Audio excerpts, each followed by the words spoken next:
అందరికీ సుబ్రహ్మణ్య షష్ఠి శుభాకాంక్షలండి. సుబ్రహ్మణ్య షష్ఠి రోజు మనము ఈ సుబ్రహ్మణ్యుని యొక్క ఆవిర్భావము అనగా షణ్ముఖోత్పత్తి గురించి తెలుసుకుందాము. సుబ్రహ్మణ్య షష్ఠి రోజు ఎవరైతే స్కందోత్పత్తి చదువుతారో వింటారో వారి పిల్లలు ఆపదల నుంచి రక్షించబడతారు. స్కందోత్పత్తి కుమార సంభవం గురించి తెలుసుకుందాము. మరీచి కుమారుడు కశ్యప ప్రజాపతి. ఆయనకు దక్ష ప్రజాపతి కుమార్తెలు 13 మంది భార్యలు. కశ్యప ప్రజాపతి భార్యలలో దితి అదితికి ఉన్నంత ప్రాశస్త్యము మిగిలిన భార్యలకు కనబడదు. దితి భావనలు శ్రీమన్నారాయణుని దుష్ట శిక్షణకు అనేకమైన అవతారములు తీసుకునేటట్లుగా చేశాయి. దితి అందు మార్పు రాలేదు. క్షేత్రమునందే తేడా ఉన్నది. కశ్యప ప్రజాపతిని నాకు ఇంద్రుడిని చంపే పిల్లవాడిని కావాలి అని అడగగా అప్పుడు ఆ ప్రజాపతి నవ్వి, నీ కోరిక తీర్చగలిగిన వాడిని నేను కాదు, ఈశ్వరుణ్ణి సేవించు, నీవొక గొప్ప తపస్సు చెయ్యి. తపస్సు చేస్తున్నప్పుడు ధర్మంలో లోపం రాకూడదు. నీకు బిడ్డ పుట్టే వరకు అలా ఉండగలిగితే నీకు ఇంద్రుడిని సంహరించగలిగిన కుమారుడు పుడతాడు అని చెప్పాడు కశ్యప ప్రజాపతి. ఆవిడ లోపల కశ్యప ప్రజాపతి తేజం ప్రవేశించింది. ఆవిడ గర్భిణి అయ్యింది. లోపల గర్భం పెరుగుతోంది. ఇది ఇంద్రుడికి తెలిసి ఆవిడ దగ్గరకు వచ్చి, అమ్మా నీకు సేవ చేస్తాను అన్నాడు. ఆవిడ ధర్మం పాటించి ఇంద్రుణ్ణి సేవ చేయడానికి అంగీకరించింది. ఒకనాడు ఆవిడ మిట్ట మధ్యాహ్నం వేళ తల విరబోసుకొని కూర్చొని ఉండగా కునుకు వచ్చి మోకాళ్ళ మీదికి తల వాలిపోయింది. జుట్టు వచ్చి పాదములకు తగిలింది. స్త్రీకి అలా తగలకూడదు. ధర్మశాస్త్రం ప్రకారము జుట్టు చివర ముడివేసి లేకుండా స్త్రీ తిరగరాదు. జుట్టు అలా పాదముల మీద పడగానే ఇంద్రుడు ఆమె గర్భంలోకి ప్రవేశించి తన వజ్రాయుధంతో లోపల ఉన్న పిండాన్ని ముక్కలుగా నరికేశాడు. మారుదహ మారుదహ ఏడవకండి అంటూ ముక్కలుగా నరికేశాడు. అప్పుడు దితి ఏడ్చి, కనీసము నీ దగ్గర వాళ్లకు పదవులు ఇయ్యి అని ఇంద్రుణ్ణి వేడుకుంది. మారుదహ మారుదహ అని కడుపులో ఇంద్రుని చేత చెప్పబడ్డారు కనుక వాళ్ళు మరుత్తులు అనే పదవులు పొంది స్వర్గలోకంలో వారి పదవులను అధిష్ఠించారు. దితికి మరల భంగపాటు అయ్యింది. ఇలా కొన్నాళ్ళు అయిపోయింది. మరలా ఆవిడ కశ్యప ప్రజాపతి దగ్గరకు వెళ్ళి ఒక చిత్రమైన కోరిక కోరింది. నాకు దేవతలందరినీ గెలవగల కుమారుడు కావాలి అని అడిగింది. అప్పుడు ఆయన 10,000 సంవత్సరములు నియమముతో చతుర్ముఖ బ్రహ్మ గురించి తపస్సు చేయాలి, నీకు కోరుకున్న కొడుకు పుడతాడు అని చెప్పాడు. తపస్సు బ్రహ్మాండంగా ప్రారంభం చేసింది. కొన్ని వేల సంవత్సరాలు తపస్సు చేసిన తర్వాత బ్రహ్మ అనుగ్రహాన్ని పొందింది. గర్భం ధరించి ఒక పిల్లవాడిని కన్నది. ఆ పిల్లవాడికి వజ్రాంగుడు అని పేరు పెట్టారు. వజ్రాంగుడు అనగా వజ్రముల వంటి అంగములు కలిగినవాడు. వాడికి దేహమునందు బలమున్నది, బుద్ధి అందు సంస్కారం ఏర్పడలేదు. ఇతడు బయలుదేరి దేవలోకమునకు వెళ్ళి దేవతలతో యుద్ధం చేసి ఇంద్రుణ్ణి జయించి అతడిని పదవీచ్యుతుణ్ణి చేశాడు. అమరావతిని రాజధానిగా చేసుకున్నాడు. ఇంద్రుడు, వరుణుడు, దిక్పాలకులు మొదలైన దేవతలనందరినీ బంధించి తన కారాగారంలో పారేశాడు. బ్రహ్మ కశ్యప ప్రజాపతిని వెంట పెట్టుకుని అక్కడికి వచ్చాడు.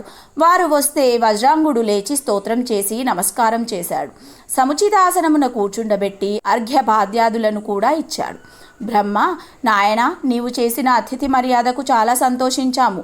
దిక్పాలకులకు పదవులను నేను ఇచ్చాను. నీవు వాళ్లను పట్టుకువచ్చి కారాగారంలో పడేశావు. నువ్వు విజేతవే, అందులో సందేహమేమీ లేదు. కానీ వాళ్ళ పదవులు వాళ్లను చేసుకొని అని చెప్పాడు. వాళ్ళ మాట మీద వజ్రాంగుడు ఇంద్రుణ్ణి తాను బంధించిన ఇతర దేవతలను విడిచిపెట్టాడు.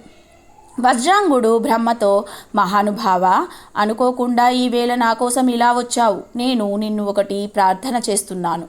అసలు మనశ్శాంతికి ఏది కారణమో, ఏది నిజమైన తత్వమో, ఏది తెలుసుకోవాలో అది నాకు ఒకసారి దయచేసి బోధ చేయవలసింది, ఉపదేశం చేయవలసింది అని అడిగాడు.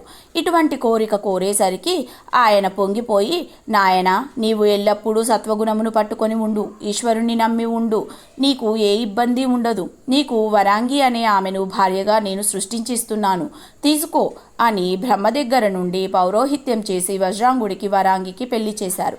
వజ్రాంగుడు తన భార్యతో కలిసి నిరంతరము ధర్మాచరణ చేస్తున్నాడు. ఒక రోజున వజ్రాంగుడు భార్యను పిలిచి, నీకు ఏమి కావాలనుకుంటున్నావు, ఏమీ బెంగ పెట్టుకోకుండా నీ కోరికేమిటో చెప్పు అని అడిగితే, వరాంగి ముల్లోకాలను గెలవగలిగిన వాడు, పాకశాసనుని కన్నుల వెంట నీళ్లు కార్పించగలిగిన వాడు నా కడుపున కొడుకుగా పుట్టేటట్లు నన్ను అనుగ్రహించు అన్నది. వరాంగి వల్ల వజ్రాంగుడు మనశ్శాంతిని కోల్పోయాడు. పిమ్మట వజ్రాంగుడు బ్రహ్మ గురించి తపస్సు చేశాడు. బ్రహ్మగారు ప్రత్యక్షమయ్యి వజ్రాంగుడు నమస్కారం చేసి, స్వామి, వరాంగి కోరిన కొడుకును ఆమెకు ఇప్పించండి అని అడిగాడు. వరాంగికి తాను కోరుకున్న కొడుకు పుట్టాడు. వాడు పుట్టగానే చాలా పెద్ద అల్లరి ప్రారంభమయ్యింది. వజ్రాంగుడు కశ్యప ప్రజాపతిని తీసుకువచ్చి ఆ పిల్లవానికి తారకుడు అని పేరు పెట్టాడు. లోకం మాత్రం ఆ పిల్లవాడిని తారకాసురుడు అని పిలిచింది. తారకుడు పెరిగి పెద్దయ్యాడు. వీనిని చూసి దితి, వరాంగి మిక్కిలి సంతోషపడిపోతున్నారు. వీళ్ళ కోరిక సంపూర్ణంగా నెరవేరడం కోసము తారకుడినే బ్రహ్మ గురించి తపస్సు చేసి వరాన్ని పొందమని ప్రోత్సహించారు. తారకుడు కూడా తపస్సుకు బయలుదేరి తపస్సు ప్రారంభించాడు. ఒక్క కాలు మీద నిలబడి కళ్ళు తెరుచుకొని సూర్యుడిని చూస్తున్నాడు. అలా 100 ఏళ్ళు తపస్సు చేశాడు. తర్వాత ఉగ్ర తపస్సు మొదలుపెట్టాడు. అందులోంచి ధూమం పుట్టింది. అది లోకాలను కాలుస్తుంది.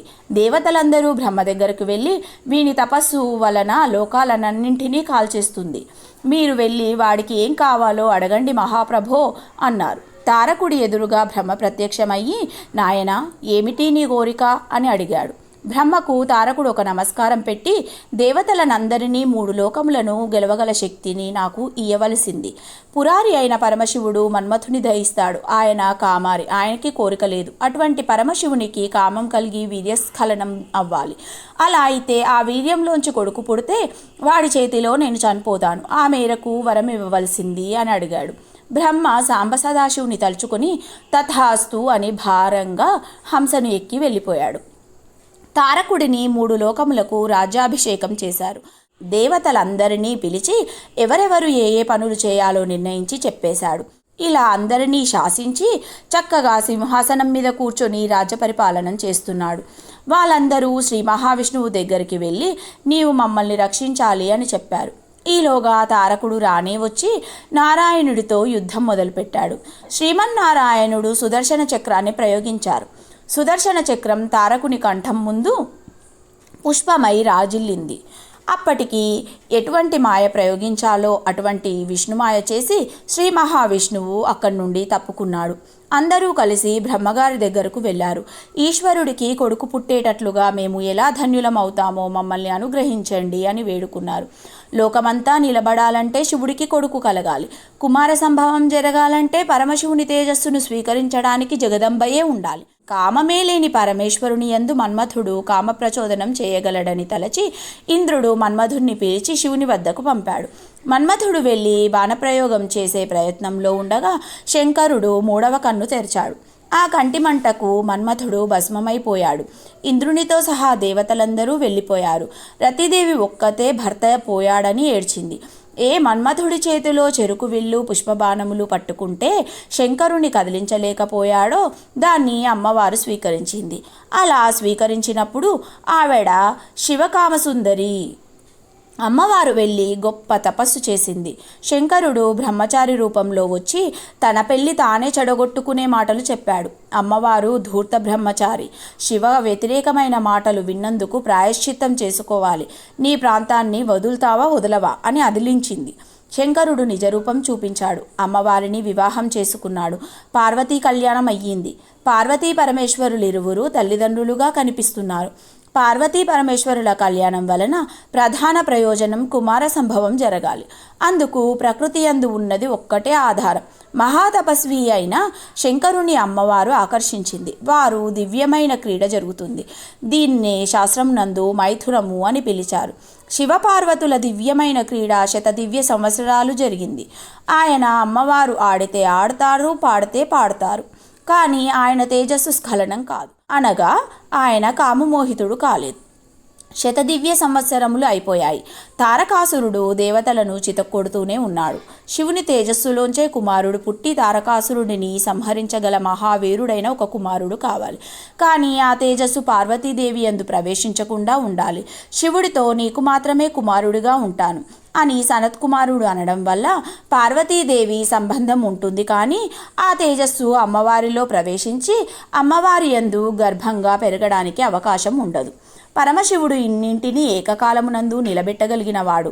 దీనికోసం లోకం తన మీద నిందలు వేసినా మచ్చపడడానికి సిద్ధంగా ఉన్నవాడు. 100 దివ్యవర్షములు గడిచిపోయినా ఆయనకు కుమారుడు కలగడానికి వీలుగా ఆయన తేజస్సు స్ఖలనం కాలేదు. ఈ ముడి విడిపోవడం ఎక్కడో ప్రారంభం కావాలి కదా. అందుకని మొట్టమొదట శివమాయ దేవతల మీద ప్రసరించింది. కుమార సంభవం జరిగితే మొదట ప్రయోజనం పొందేవారు దేవతలు. వాళ్ళు శివమాయా మోహితులు అయి అక్కర్లేని విషయమును చర్చ మొదలుపెట్టారు. బ్రహ్మ కూడా మాయామోహితుడైపోయాడు. వాళ్ళు ఇప్పుడు అయ్యవారి తేజస్సు జగదంబతో కలిస్తే ఆవిర్భవించబోయే ప్రాణి మహా గొప్ప తేజోమూర్తి అయితే అటువంటి మూర్తి ఈ భూమి మీద నడిస్తే ప్రజలు తట్టుకోగలరా? శివ తేజస్సు కదలరాదు అనుకున్నారు. శివపార్వతులు క్రీడిస్తే కొడుకు పుట్టాలని మొదట ఏడ్చిన వీళ్ళే అందరూ కలిసి పరమశివుడి దగ్గరకు వెళ్ళారు. ఆయన పార్వతీదేవితో కలిసి కామక్రీడలో ఉన్నాడు. బ్రహ్మతో కలిసి దేవతలు తన కొరకు వచ్చారని తెలియగానే దర్శనం ఇవ్వడానికి బయటకి వచ్చి మీ కోరిక ఏమిటి అని అడిగాడు. నీ తేజస్సు కానీ స్ఖలనమైతే దానిని పట్టగలిగిన వారు లేరు. ఈశ్వర, మీ తేజస్సును మీ యందే ఉంచుకోండి. ఏదైనా పర్వత శృంగం మీద కూర్చొని ఇద్దరూ తపస్సు చేసుకోండి అని పరమశివునికి సలహా ఇచ్చారు. దేవతల సలహా విన్న పరమశివుడు చిరునవ్వు నవ్వి, ఈ భూమి మీద అందరూ సుఖపడెదరుగాక, నా తేజస్సు బయటకు పడకుండుగాక, ఒక్కసారి మాత్రం నా తేజస్సు బయటకు వచ్చి తీరాలి. 100 దివ్య వర్షములు పార్వతీదేవితో కలిసి నేను క్రీడించిన కారణం చేత స్వస్థానము నుండి కదిలిపోయిన పరమ పవిత్రమైన నా తేజస్సును మీలో ఎవరు భరిస్తారో చెప్పండి అన్నారు. ఇప్పుడు వాళ్ళు భూమి భరిస్తుంది అని చెప్పారు. శివ తేజస్సును గ్రహించడానికి భూమి అంగీకరిస్తే శివుని తేజస్సు భూమి మీద పడింది. అది సామాన్యమైనది కాదు. ఉత్తర క్షణం భూమి మీద వ్యాప్తి చెంది ప్రవహించి పర్వతములను అరణ్యములను అన్నింటినీ ఆక్రమింపజేసింది. అందరూ అగ్నిహోత్రుని ప్రార్థన చేయగా అగ్నిహోత్రుడు వాయువు సహాయంతో తేజస్సును గ్రహించాడు. అయితే ఆ తేజస్సును అగ్నిహోత్రుడు కూడా తనలో ఉంచుకోలేకపోయాడు. ఈ విషయం అమ్మవారు తెలుసుకొని దేవతల భార్యలకు బిడ్డలు జన్మించకుందురుగాక అని దేవతలను శపించింది. పిమ్మట భూమి వంక తిరిగి నీవు అనేక రూపములను పొందగలుగుతావు. ఒకచోట చౌడు నేల, సారవంతమైన నేల, ఇలా రకరకాలైన రూపములను పొందుతావు. చాలామందికి భార్యవు అవుతావు అన్నది. దేవతలందరూ సిగ్గుతో మ్రాన్పడిపోయారు. శివుడు పశ్చిమ దిశగా హిమవత్ పర్వత ప్రాంత శృంగము మీదికి తపస్సుకు వెళ్ళిపోయాడు. ఆయనను అనుగమించి అమ్మవారు వెళ్ళిపోయింది. అగ్నిహోత్రుని దగ్గర ఉన్న శివ తేజస్సును గంగయందు విడిచిపెడితే ఉమాదేవి బెంగపెట్టుకోదు. గంగయందు ప్రవేశపెట్టండి అని చెప్పాడు. అగ్నిహోత్రుడు గంగమ్మ దగ్గరకు వెళ్ళి, అమ్మా, దేవతల ప్రియం కొరకు నీవు గర్భమును దాల్చాలి అని అడిగితే ఆమె శివతేజస్సును స్వీకరించడానికి మనస్ఫూర్తిగా అంగీకరించింది. అగ్నిహోత్రుడు తనలో ఉన్న శివతేజమును గంగయందు విడిచిపెట్టాడు. వీళ్ళందరి గుండెలు జారిపోయేటట్లుగా గంగమ్మ ఒక మాట అన్నది. నేను ఈ తేజస్సును భరించలేను, ఏమి చెయ్యను అని అడిగింది. దేవతలలో మరల కంగారు మొదలయ్యింది. అగ్నిహోత్రుడు గంగతో నీవు భరించలేకపోతే దానిని హిమవత్ పర్వత ప్రాంతము పాదముల దగ్గర వదిలిపెట్టు అన్నాడు. గంగ అలాగే చేసింది. తేజస్సు వెళ్ళి భూమి మీద పడగానే విశేషమైన బంగారము, దాని తర్వాత వెండి పుట్టాయి. కానీ దాని క్షారంలోంచి రాగి, ఇనుము పుట్టాయి. దాని తేజోమలంలోంచి తగరము, సీసము పుట్టాయి. మిగిలిన తేజస్సు అణువులు భూమితో కలిసిపోతే నానా రకములైన ధాతువులు పుట్టాయి. అక్కడ శరవణపు పొదలు దగ్గరలో ఒక తటాకము ఉన్నది. దానిని శరవణ తటాకము అని పిలుస్తారు. అది అమ్మవారి శరీరము నీరుగా మారింది. ఈ తేజస్సు ఆ తటాకమునందు పడి మెరిసిపోతూ బంగారు రంగులో ఒక పిల్లవాడు శరవణపు పొదల దగ్గర పడ్డాడు. కుమార సంభవం జరిగింది. ఈ విధంగా కుమార సంభవం జరగగానే దేవతలు పొంగిపోయారు. శరవణ తటాకంలోంచి బయటికి వచ్చాడు కాబట్టి సుబ్రహ్మణ్యుడికి ముమ్మూర్తుల అమ్మవారి రూపే వచ్చింది. చిన్న పిల్లవాడు శూలం పట్టుకొని ముద్దులు మూట కడుతూ ఉంటాడు. పుట్టిన పిల్లవాడికి పాలు పట్టించాలి. వీళ్ళందరూ ఒక సంకల్పం చేశారు. అమ్మవారే కృత్తికా రూపంలో ఉంటుంది. అందుకని వెంటనే ఆ కృత్తికలను ప్రార్థన చేశారు. కృత్తికలు 6 వచ్చి మేము పాలు ఇస్తాము, కానీ ఈ పిల్లవాడు మాకు కూడా పిల్లవాడిగా చెప్పబడాలి అని వరం ఇవ్వాలి అని కోరుకున్నారు.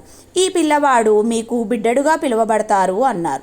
వాళ్ళు వెంటనే మాతృత్వాన్ని పొందారు. మా అమ్మే పాలివ్వడానికి సిద్ధపడిందని 6 ముఖములతో ఆ పిల్లవాడు ఏకకాలమునందు పాలు తాగి షణ్ముఖుడు అయ్యాడు. కృత్తికల పాలు త్రాగాడు కాబట్టి కార్తికేయుడు అయ్యాడు. సనత్ కుమారుడు ఇలా జన్మించాడు కాబట్టి, గర్భం జారిపోతే బయటకు వచ్చాడు కాబట్టి స్కందుడు అని పిలిచారు. 6 కృత్తికల స్తనములను ఏకకాలమునందు పానం చేసినవాడు కనుక ఆయనకు షడాననుడు అని పేరు వచ్చింది. పరమశివుని తేజస్సులోంచి వచ్చిన పిల్లవాడు కనుక కుమార అని పిలిచారు. అగ్నిహోత్రుడు తన యందు ఉంచుకొని గంగయందు ప్రవేశపెట్టిన కారణం చేత ఆ పిల్లవానిని పావకి అని పిలిచారు. ఆయన ఒకేసారి తల్లుల పాలు త్రాగి తొందరగా భక్తులను రక్షించడానికి ఒకే రోజులో యవ్వనంలో ఉన్న కుమారస్వామిగా మారిపోయాడు. ఉత్తరక్షణం ఆయనకు అభిషేకం చేసేద్దామని పుట్టినరోజు నాడే దేవతలందరూ ఆయనని కూర్చోబెట్టి దేవసేనాధిపతిగా అభిషేకం చేశారు. సేనాని అని పేరు పొందాడు. ఈయనకే గుహ అనే పేరు ఉంది. పరమ పవిత్రమైన ఈ సుబ్రహ్మణ్య స్వామి వారి జననం వినడం అన్నది, ఆయన గూర్చి వినడం అన్నది ఎవరికో తప్ప చెల్లదు. ఎవరు కార్తికేయునకు భక్తులై ఈ లోకమునందు సుబ్రహ్మణ్య ఆరాధన చేస్తున్నారో వారు ఆయుష్మంతులై పుత్ర పౌత్రులను చూసి స్కందలోకాన్ని పొందుతారు. స్కందలోకం అనగా సుబ్రహ్మణ్య లోకాన్ని పొందుతారు.